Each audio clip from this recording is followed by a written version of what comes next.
Ladies and gentleman, ಗೋಕಾಕ್ದಲ್ಲಿ ಮತ್ತೊಂದು kidnap ನಡೆದು ಹೋಗಿದೆ. ನಾ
ಸ್ಟೋರಿ ನೆಲ ಜಲ ಭಾಷೆಗಾಗಿ ಪ್ರಾಮಾಣಿಕ ಪತ್ರಿಕೋದ್ಯಮ.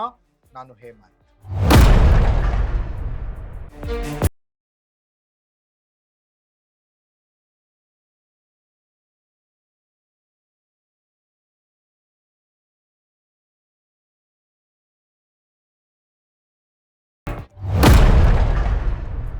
ಎಸ್ ವೀಕ್ಷಕರೇ, ಗೋಕಾಕದಲ್ಲಿ ನಡೆಯಬಾರದ ಘಟನೆ ನಡೆದು ಹೋಗಿದೆ.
ಪಡೆದೇ ಇರೋರು, ಇವರಿಗೆ ಯಾವುದೇ ರೀತಿಯ ರಕ್ತ ಸಂಬಂಧ ಇಲ್ಲದೆ ಇರೋರು, ಇವರ ತಾಯಿಯ ಹೆಸರಿನಲ್ಲಿ ರಿಲೀಸ್ ಡೀಡ್ ಹಕ್ಕು ಬಿಟ್ಟು ಕೊಟ್ಟ ಪತ್ರ ಮಾಡಿಸಿ ಆ ಜಮೀನನ್ನ ಅವ್ರ ಹೆಸರಿಗೆ ಮಾಡ್ಕೊಂಡಿದ್ದಾರೆ.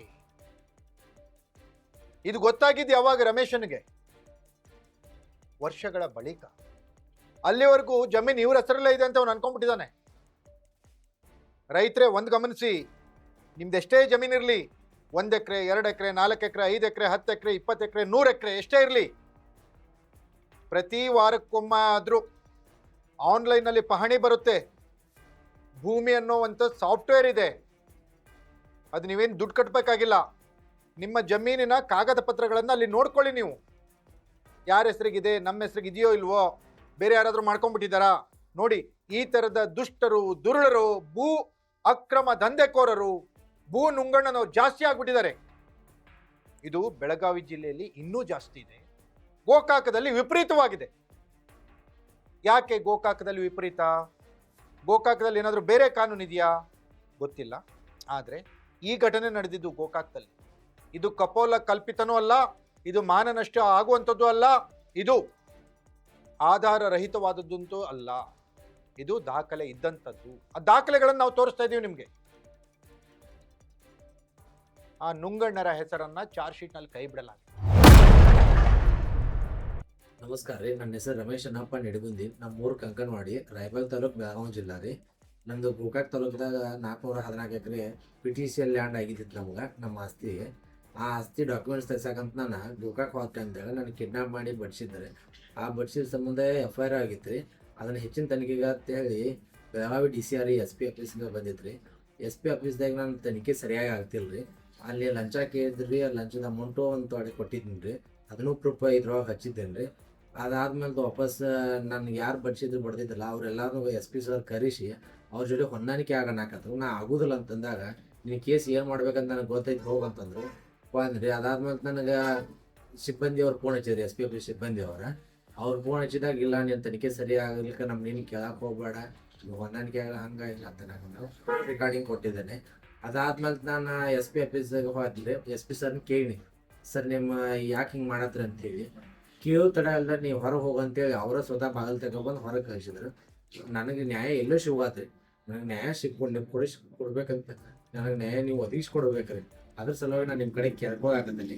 ಈಗ ನಾನು ಹೋರಾಡಿದಾಗ ನನಗೆ ಏನು ಜೀವಕ್ಕೆ ಹೇಳಿ ಏನೋ ಒಂದು ಎದುರು ನಾ ಮಾಡತ್ತೇನೆ ಅಂತ ಅಂದ್ಕೊಂಡ್ರೆ ನನ್ನ ಜೀವಕ್ಕೆ ಏನಾದರೂ ಆದ್ರೆ ನೇರ ಹೊಣೆಗಾರರು ಎಸ್ ಪಿ ಗಡಾದಿ ಅವ್ರಿ, ಅವ್ರ ಸಿಬ್ಬಂದಿ ವಾಪಸ್ ಗೋಕಾಕ ರಾಜಕೀಯ ಬೆಂಬಲಿತ ಅಭ್ಯರ್ಥಿ ಯಾರ್ಯಾರು ಅದಾರಲ್ರಿ, ನನ್ನ ಮೇಲೆ ಯಾರ್ಯಾರು ಅನ್ಯಾಯ ಮಾಡಿದ್ರೆ ಬಿಡ್ಯಾತಾರಲ್ಲ ಅಕ್ಕಪ್ಪ ಜಮಾಲಿಗಿರಿ ಇವರೆಲ್ಲರೂ ನನಗೆ ಅನ್ಯಾಯ ಮಾಡ್ತಾರೆ. ನನಗೆ ಏನು ಬೇಕಂತ ಕಮ್ಮಿ ಆದರೆ ನೇರ ಹೊಣೆಗಾರ ಇವರೆಲ್ಲರೂ ಆಗಿರ್ತಾರೆ. ಎಸ್ ವೀಕ್ಷಕರೇ, ಇವರ ತಾಯಿಯ ಜಮೀನು ಇವ್ರ ತಾಯಿ ಹೆಸರಿನಲ್ಲಿ ಇಲ್ಲ, ಯಾಕೆ ಅಂತ ಹೇಳಿ ತಹಸೀಲ್ದಾರ್ ಆಫೀಸ್ಗೆ ಹೋಗ್ತಾನೆ ಈ ರಮೇಶ. ತಹಸೀಲ್ದಾರ್ ಆಫೀಸ್ನಲ್ಲಿ ಹೋದಾಗ ಈತನಿಗೆ ಒಂದ್ ರೀತಿ ವಾರ್ನ್ ಮಾಡ್ತಾರೆ, ಈ ವಿಚಾರಕ್ಕೆ ನೀನು ಬರಬೇಡ, ನಿಂಗೆ ತೊಂದರೆ ಆಗುತ್ತೆ ಮುಂದೆ.